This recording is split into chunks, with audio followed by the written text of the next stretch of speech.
Everybody, it's good to see you. Thank you for being here.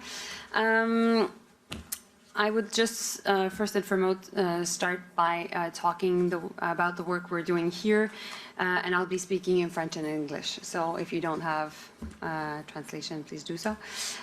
Donc, j'étais contente de revoir le président. I was very pleased to see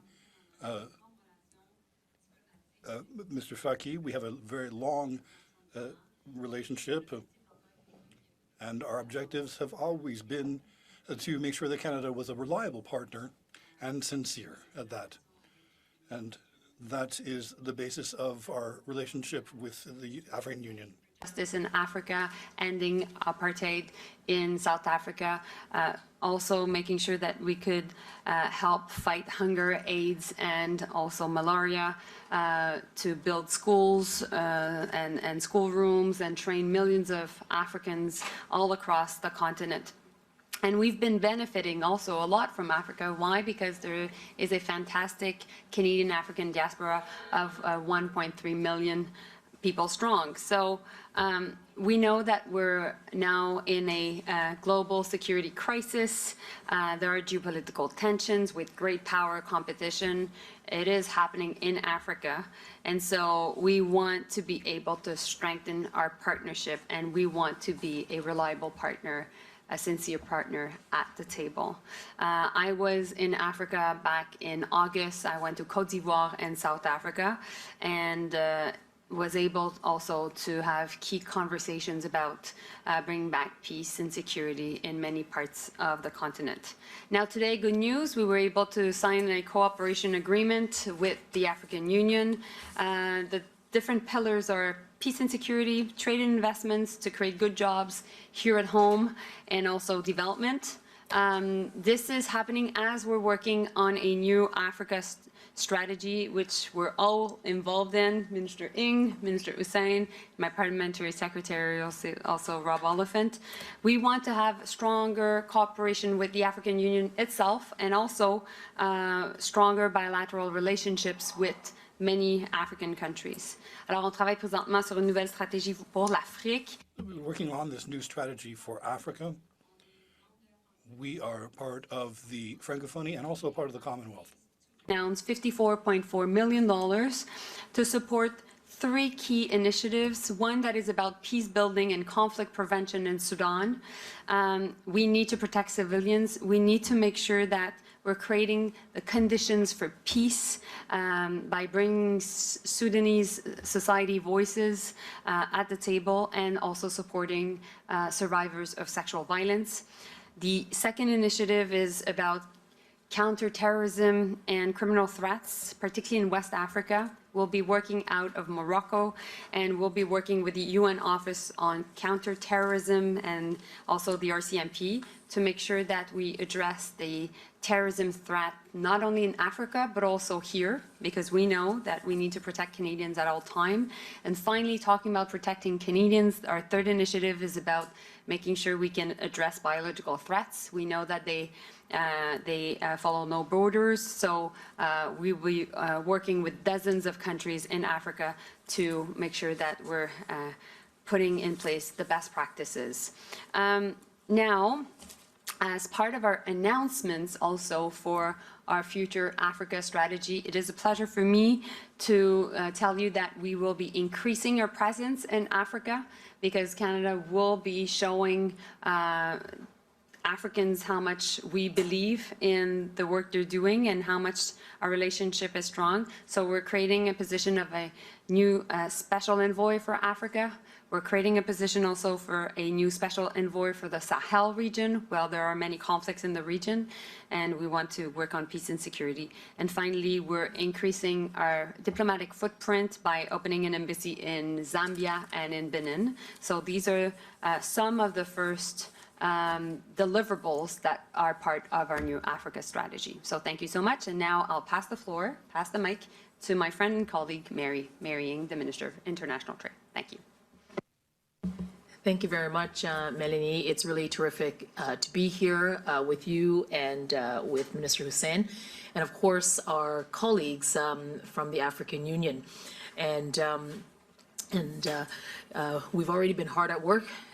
Commissioner Muchanga, who is the commissioner responsible for trade for the African Union, and I started our work yesterday, and last evening he and I were in a very dynamic and vibrant room full of businesses and entrepreneurs who already, and investors who already are operating in Africa, and certainly more of others who are looking to explore and grow into this dynamic continent. As the trade minister over the last number of years, I've certainly had the benefit of leading trade missions, both in person but also virtual, because we didn't stop doing that during the pandemic, and so therefore had both in-person and virtual trade missions to countries like South Africa, to Kenya, Ethiopia, Mozambique, Senegal, Botswana, Cote d'Ivoire, and in every single one of these visits, I would say, what comes out of it is just this dynamic commitment for collaboration between Canadian and African businesses, and it really is built on the strong people-to-people ties that really is fueling this innovation and this growth in our two countries. My parliamentary secretaries have also strengthened this work. They have also been doing much in Africa as well, whether it's mining in Daba, which is comparable to what we do here in Canada at PDAC, but it's the mining conference in Africa, to engagement with the Canada-Africa business conferences, the last one held in Nairobi, and then, of course, an initiative around engaging diversity and women's economic empowerment in Zambia. So again, interactions and collaborations focused on trade and investment and strengthening economic ties through these visits. One of the items that we had talked about here at our trade policy dialogue, of which yesterday and today is our second, building on the strength that we started 2 years ago, is just how dynamic Africa's young population is, and the tremendous opportunities for young entrepreneurs and young businesses in Africa. And I certainly, whether it's my time there and all of the report backs that we get of what is happening between Canada and Africa, what is really encouraging and dynamic is what African young entrepreneurs and businesses are doing in tackling climate change and finding innovative solutions. So it's very fitting of a phrase we often say here in Canada, that the environment and the economy indeed go hand in hand. You're seeing that on the African continent. Et pour les femmes entrepreneurs et les micro-entreprises, Women, micro businesses are the spinal column of this business. Our second Canada-Africa, African Union high-level dialogue yesterday and today, building on the strong foundation we started a couple of years ago. Our discussions really focused on how we can deepen our collaboration and explore new avenues for partnership, focused on areas where Canada lead globally, whether it is in sustainable resource development or in clean technology, in infrastructure, digital growth, and investments, really to chart a path for how we can deepen this economic relationship to benefit both the African continent, the member states that are there, as well as Canada. And we're also committed to increasing the Canada-Africa cooperation through supporting the Africa Continental Free Trade Area. And as Canada prepares for our chairship next year of G7, and G20 is chaired by South Africa, we will also work together in these multilateral forums to champion both fair and inclusive trade and rules-based trade. So these platforms are really going to give us an opportunity to strengthen the global trading order, global standards, and make sure that trade really indeed will benefit all, particularly small and micro and small and medium-sized businesses, but also big businesses. So strengthening those global standards and rules-based trade. And just to give you some perspective of what it is that we do in trade, we do about $16.3 billion. This was just last year, which really says that there's much room to grow. And we have a network of about 47 locally engaged trade commissioners across the 50 African markets that really is going to help Canadian companies and our investors grow into these markets. So today we are going to enhance this collaboration by expanding private sector engagement between Africa and Canada. We're going to lead Canada business missions, trade missions to Africa. We're going to establish a new Pan-African trade hub. As well, Canada is signing the Canada-Nigeria Air Transport Agreement as part of our diplomatic efforts to strengthen ties between African nations. We also began negotiations for an air transport agreement with Ghana in October of 2024. So these agreements are really, they're really important because it offers the legal certainty or a certainty for air carriers to strengthen their routes so that this economic partnerships will be paved by agreements like air transport agreements. And then the final point I would make is that Minister Hussen and I are dedicated to fostering a strong link between development and trade. We call that development to trade nexus. By aligning development efforts and trade capacity building, will create more resilient and inclusive economic ecosystems in Africa, helping them grow in Africa, and certainly working together to ensure that those great companies become a part of the global value supply chain, some of which will be here with Canada. So merci beaucoup, thank you, and Ahmed, over to you. Thank you, Mary, Minister Ng, thank you so much. Over the last number of years, we've really been increasing our engagement with our African partners, particularly the African Union Commission. And over the course of this morning, Minister Joly, Minister Ng, and I have been engaged in really important conversations with our colleagues from the African Union Commission, including Chairperson Mohamed Faki. Le continent compte aujourd'hui plus de moitié des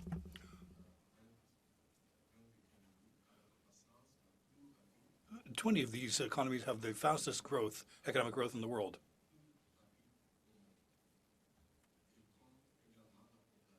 This includes the youngest population in the world,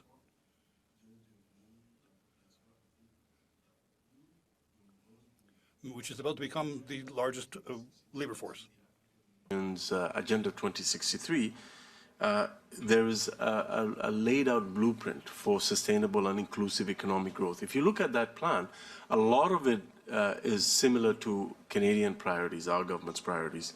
It's grounded in African-led solutions to African challenges. And as Canada's engagement continues to evolve and deepen with the African continent, these priorities and feedback and the consultations that we've had have informed our approach, as Minister Joly just mentioned. We have also, in addition to the strong and historical diplomatic relationships with all African countries, we have a very strong and growing people-to-people ties. Over 1.2 million Canadians trace their heritage back to Africa. So, including myself, thank you. And that's why really our Africa strategy will establish a diaspora engagement mechanism, because we want to harness and benefit from this wisdom and this experience and this connection between Canada and Africa in the form of the African diaspora in Canada. So we also want to include their voices so that our policies reflect their aspirations for the continent. With a growing middle class, we also know that development, our development agenda, our development investments lead to more inclusive economic growth. And that's where my work with Minister Ng comes in. And that's why I'm excited about the new Africa Trade and Development Program that really fosters the right environment and conditions necessary for communities to transition to trade and investment, win-win trade and investment between Canada and Africa, creating jobs, helping small businesses, promoting gender equality, and ultimately permanently ending poverty. So both of these, investments, if you look at our support for education, technical and vocational training and skills programs, if you look at all of that, you'll see that we have a huge contribution to make. 1 billion young people in the global south are going to join the workforce. Only about 325 million jobs will be there waiting for them. Many of them are in sub-Saharan Africa. Our engagement on the ground in sub-Saharan Africa will prepare Africa to meet its Agenda 2063, particularly when it comes to young people and the investments that are necessary to ensure peace and economic prosperity for those young people. While these are key components of our Africa strategy, Canada has already been laying the groundwork. And so today I'm announcing that Canada is committing more than $176 million to projects throughout the African continent. And these are varied and different depending on the priorities set out by local communities. This includes over $136 million in various projects to ensure inclusive economic growth that includes everyone, particularly young people and women. From initiatives that introduce and support climate resilient and climate smart agriculture in southern Ethiopia, to projects that provide access to financial services, including something as basic as a bank account for women and young entrepreneurs in West Africa, to $25.5 million to support women's rights organizations that are tackling gender-based violence, that are ensuring that women have legal access to land ownership and microcredit, to $15 million that fight poverty through technical and vocational training. Since becoming Canada's Minister of International Development, I've been to the continent a number of times, and every single meeting that I've had, I haven't just spoken about development. Trade comes up, investment comes up. And so that's the connection with the work that we're doing, and peace and security comes up as well. And more engagement, which is what Minister Joly is working about. I'm really excited about the air link between Canada and Nigeria. À chaque visite, je rentre chez moi encore. After each visit, I go home more inspired by the vision that people have to transform Africa for the future. Canada is pleased to strengthen our partnership and to face global challenges that we are faced with today. In tackling climate change, in tackling biodiversity loss, in tackling plastic pollution, in contributing to a multilateral world that respects a rules-based international order, that really strives for inclusive economic growth, that respects diversity and inclusion, including women and young people in economic activity and prosperity. So we have an opportunity here to deepen this relationship. This is the second visit of the Chair of the African Union to Canada, and I'm very excited about how today went, and I look forward to your questions, if any. Merci beaucoup. So we'll now take your questions. Please go ahead. Hello, Minister Joly. Hi. Avery Haynes with W5. Hi. International human rights organizations and the United Nations agencies have come forward to denounce Canada's policy of what is essentially banishment of male detainees in Northeast Syria.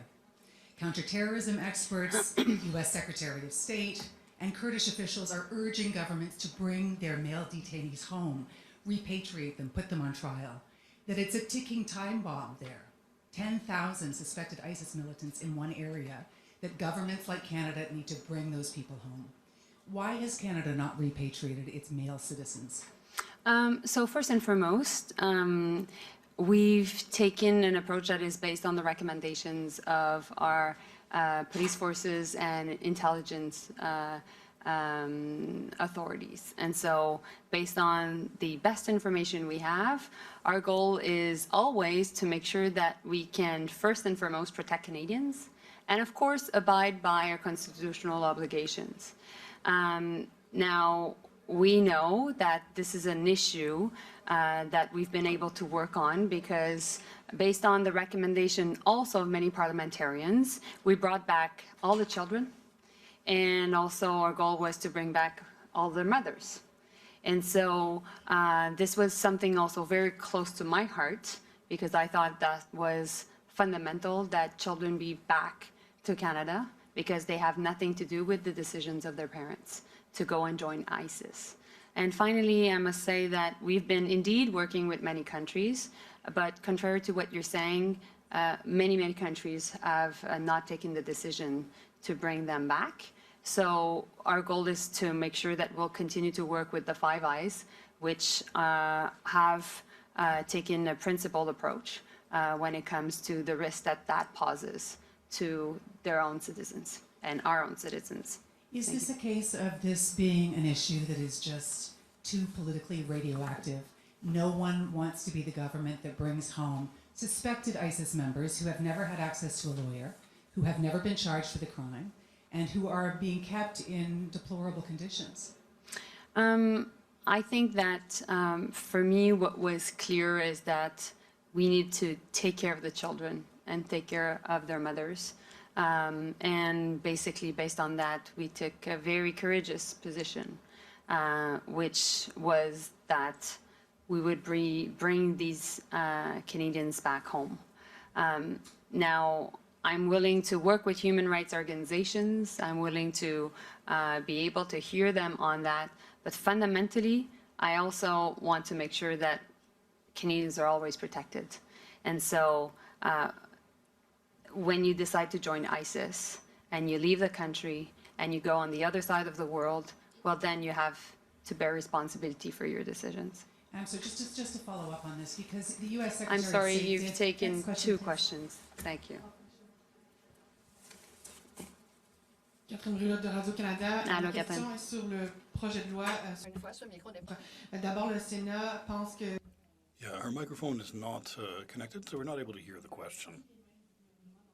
négociation commerciale, qu'est-ce que vous pensez de cette position-là?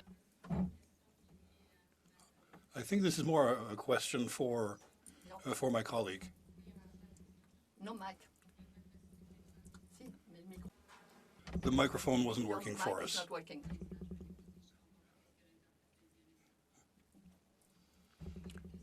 The microphone the reporter is using isn't working for us. We aren't able to hear her.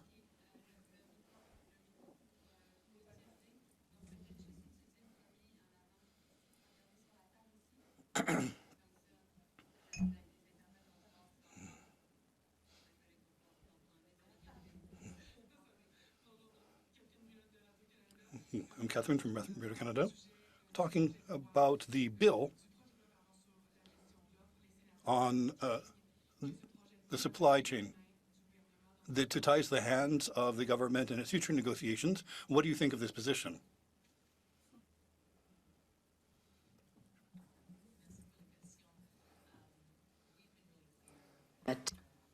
That the supply managed sector is a sector that we will protect and protect in future negotiations. That legislation in Parliament called C-282 has passed the House of Commons, and of course the Senate has been doing its work. I would also say that in the context of USMCA or CUSMA, for example, Canada, in the course of that negotiation, did provide some access, and in the course of negotiations, the puts and takes that happen in a negotiation, I think, is one that is a balance that that was achieved in the course of negotiation, and so therefore we've been pretty clear that not pretty clear, we have been clear that the supply managed sector is something that this government will continue to protect going forward. Can I answer? Yes, French please. to Oui. give her access? Oui. C'est ce gouvernement-ci, c'est le gouvernement libéral qui a mis en place la gestion de l'offre. The Liberal government put in place supply management and defended it before NAFTA, and it's a Liberal government that will defend it before the Trump administration.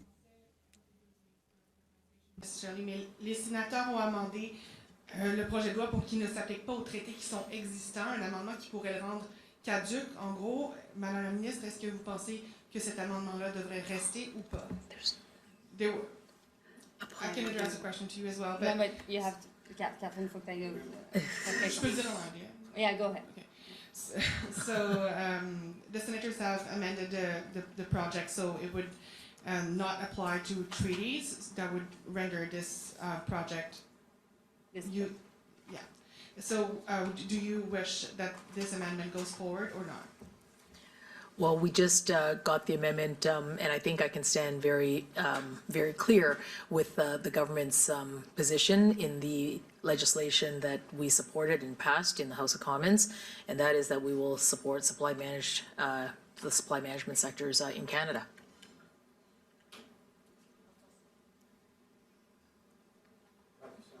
Ben, en fait, en français, ce que la ministre vient de dire, c'est essentiellement What the minister said, that we're going to study the amendment, and then we'll take a position.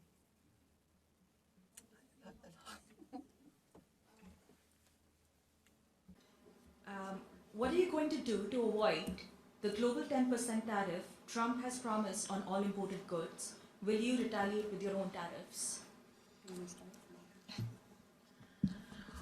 Well, thank you for that question. What I would say is that we have been monitoring this very closely, and of course, with the president-elect, we take very seriously what the president has said. What I would also say is that over the many, many, many months that we have been getting ready for, for whoever the American people choose to be in their White House, that in that engagement, we have talked to many businesses, we have talked to many sectors, we have talked to many labor groups, and the one thing that they have been really clear with us is that the tariffs will actually have an impact on their businesses in America. It will impact on their costs, and I trust that those American businesses will share their views with their new administration. But that is absolutely what we've heard, and what our commitment here is to Canadian businesses is you've seen us always stand up for Canadian interests, always stand up for Canadian workers.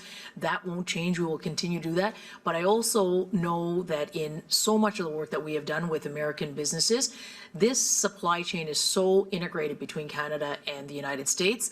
And additional costs for them is something that they are concerned about, and I know that they will, that they will share that with their administration. But we will keep doing the work that is necessary to stand up for Canadian businesses and Canadian workers.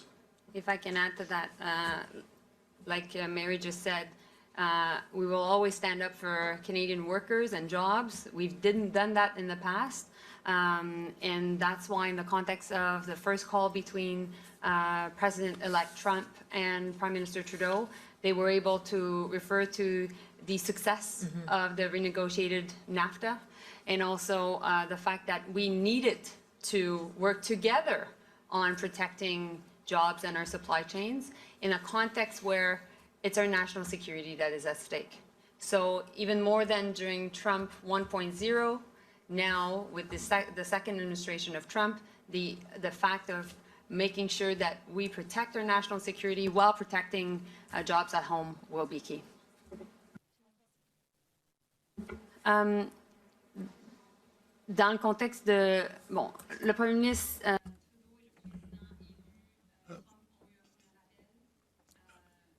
So Prime Minister Trudeau and President-elect Trudeau had a first call.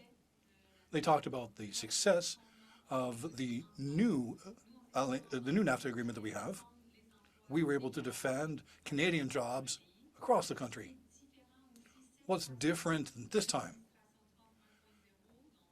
Different from Trump administration 1.0, we will protect not only our jobs, but our national security. That is the priority that we're going to work together with the Trump administration on.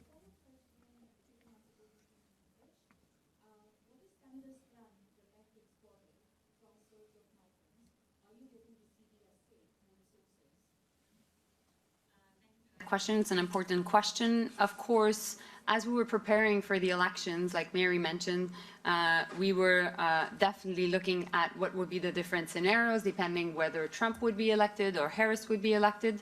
And so, yes, indeed, we are ready with a plan. The Canada-US Committee was just created. We are having our first meeting together tomorrow. And of course, the Minister of Immigration is part of that committee, as well as the Minister of Public Safety in charge of the CBSA. So we've already said that we want a migration system that Canadians trust. We will defend it, and that's why also we decided to lower the immigration targets by 20% to be able to have trust of the Canadian people in it. And so that's our vision, that's our approach, and that's what we'll continue to defend.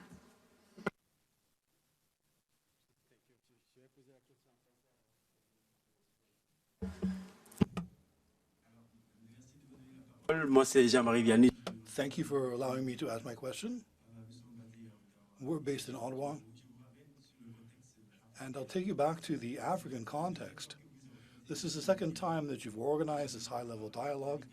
I'd like to know, will you keep the same format, or over time, will the format improve? This is a format that suits us well. The foreign affairs, international trade, international development, we're all together. And together with the African Union, we'd like to go further. We welcomed Mr. Faki to Ottawa, now to Toronto, and each one of us has been to Africa. We hope that with the new administration of the African Union, we'll be able to work on a stronger partnership. The final question, I also represent community media. How should community media like us be able to accompany you in this process as you consult the Afro-Canadian diaspora to know what's going on between Africa and Canada? Chairperson Faki, as well as the other commissioners, often refer to the sixth region, their sixth region, as being the region that is the Canadian African diaspora. So that is really, really terrific. And I do think that your question is really important with respect to how the the African diaspora media here in Canada can provide coverage for these really important events and the work that we do, so that what you can do in sharing this important work is exactly to the Canadian African diaspora, but also those in Africa. I hope, just to follow up with what Minister Joly said, in addition to this format that seems to be working really quite well, we've now done this a couple of times, and I do think that we all agree that that it's a good format that has both that has all foreign affairs, trade, as well as international development. And we've been doing it in Canada, but I think I could reasonably say that the next time we're going to do this, we're going to be in the African continent, right? I agree. Wait. Are we over? We're done? Merci tout le monde. Oh. Ah, yes. Just had to frame you up there. Sorry about Yeah, that. no problem. It's Trevor Owens with Global News. It's Yeah. a question for Minister Joly. What are the national concerns that led you to order the closure of TikTok's Canadian offices? So I mentioned earlier to your friend, journalist, how much it was important for us to make sure that while we were looking at investments made by other countries in Canada, we were looking at our national security. It is definitely based on the recommendation of our intelligence and police, intelligence authorities and police forces that we've taken that decision. It is an important decision to protect Canada's not only national security, but at the same time, we've been preoccupied by the activities of the corporate entity of TikTok Canada, based out of Vancouver. Now, this doesn't preclude from Canadians using TikTok. The TikTok that is in Canada through social media is based out of Singapore, and so it is not part of this decision that my colleague François-Philippe Champagne just announced. So the follow-up is just if you could explain the rationale behind closing the offices as opposed to an all-out ban, or did you just answer that with them being in Singapore?